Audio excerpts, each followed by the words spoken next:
Assalamu alaikum, le mouvement Diaspora KW maa ngi leen nuyu yéen ñëpp ci seen tour ak ci seen sant di juutal ci nuyoo bi particulièrement le vice-président monsieur Pape Ba depuis Denver aux États-Unis di toftal ci nuyoo bi mon ami mon frère Idrissa Ndiaye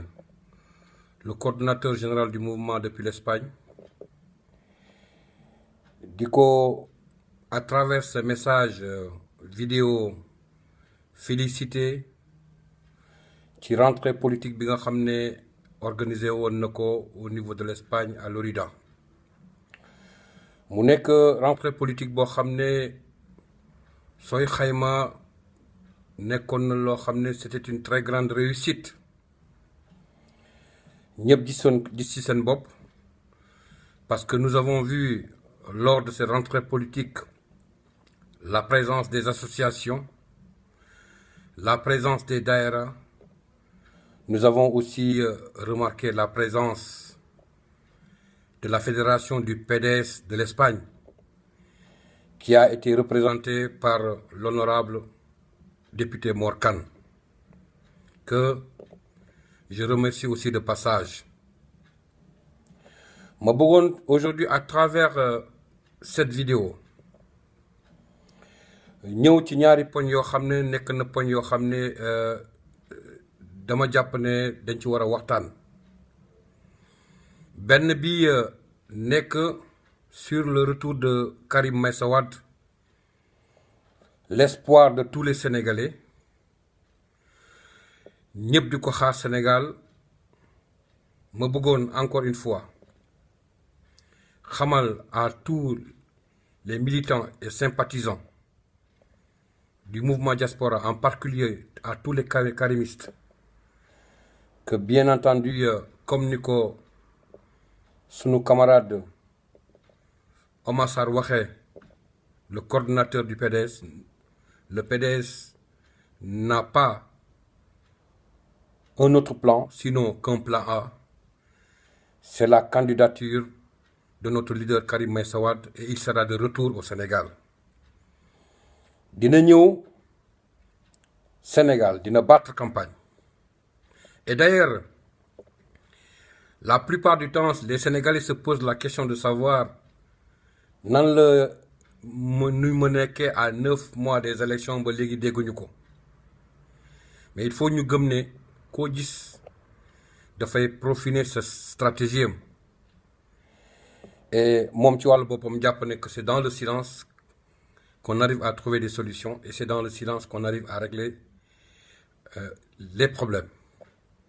Parce qu'on sait très bien que nous avons devant nous un adversaire assez redoutable. Parce que cet adversaire aujourd'hui a toutes les armes. Muy Macky Sall. Donc nañu jàpp ne dina ñëw. Et d'ailleurs par rapport à sa campagne bëggoon naa ci wax tuuti. ñëpp xam nañ ne Karim Wade a eu des problèmes au Sénégal ñu jàpp ko tëj ko ci naka dudul noonu te ki ko def durant 4 ans kooku moo doon directeur de campagne am muy Macky Sall et je le dis Macky Sall a été le directeur de campagne de Karim Wade et ça au moins mën nañ ko ci wax gàcc ngalaama parce que loolu wan nañu ne def na au moins quelque chose de positif tey Karim Wade comme j'ai souvent l'habitude de le n'appartient plus aux Sénégalais il appartient aux Sénégalais et aux Africains parce que ni ko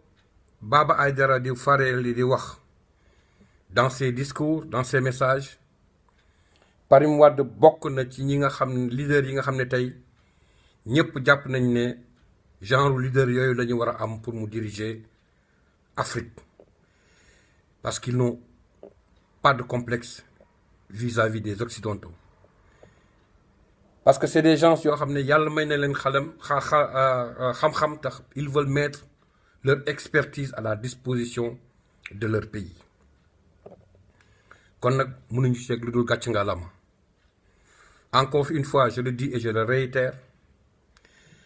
notre président sera au Sénégal, il fera campagne,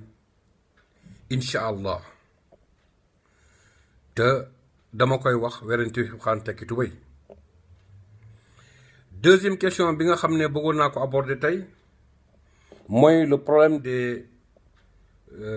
vidéos que les militants balancent souvent dans les groupes WhatsApp. Vous savez que le mouvement Diaspora est un mouvement qui a été créé depuis 2010 et qui aujourd'hui compte plus de 26 coordinations dans le monde. Sooy lim tey ñi bokk ci mouvement Diaspora passé na plus de 20 000 personnes te militants yi nekk ci biir ak sympathisants yi mën nañ ma servir de témoin.